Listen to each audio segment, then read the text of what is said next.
The coniferous forest is characterized by the abundance of trees called conifers. The climate is very cold, although not as cold as the tundra, and has lower precipitation than most biomes.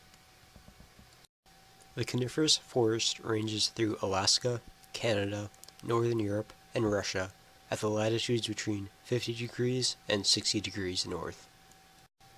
The cold climate, lack of sunlight, and low precipitation means plant growth is slow. These conditions also mean decomposition rates are slow, meaning the soil is low in nutrients, further slowing growth rates. Mountains are a separate zone in the coniferous forest.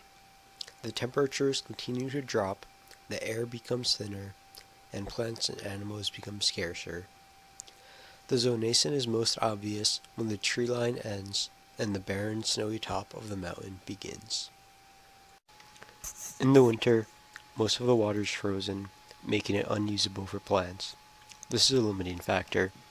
Other limiting factors include the short winter days providing little light for photosynthesis and large conifers absorbing much of the light, leaving little for smaller plants. Conifer leaves are thin because that reduces the amount of water they transpire. This is important because of the low access to water in winter. Since conifers do not have many nutrients in the soil to rely on, they conserve nutrients by not shedding their leaves seasonally. The leaves fall gradually over time, but never all at once. Producers other than the conifers include blueberries, orchids, and lichens. These small plants are protected from the elements by the cover of the conifers. Consumers include the snowshoe hare, moose, the great horned owl, and the gray wolf. Wolves can use their advanced hunting tactics to steal moose calves from their mothers.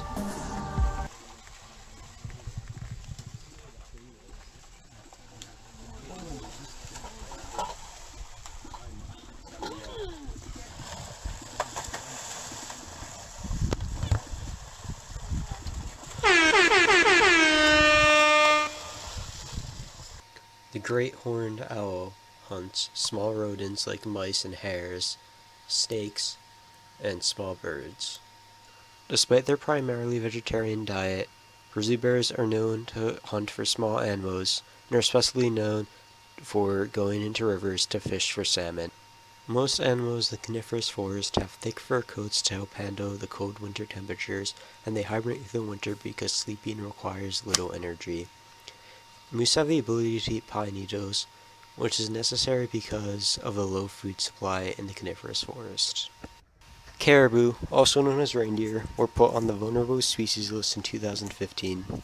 Caribou primarily eat lichen, but also eat some leaves. Climate change has created several problems for caribou.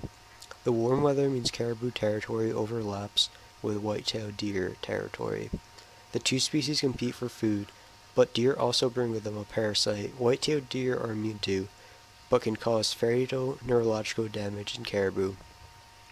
In Finland, the warm year allows mosquitoes to thrive, which has led to the death of many caribou by passing on the Soteria parasite. The Quebec area once had the largest caribou population in the world, with around 800,000, but today there are approximately 14,000 in Quebec. There are about 3 million caribou worldwide.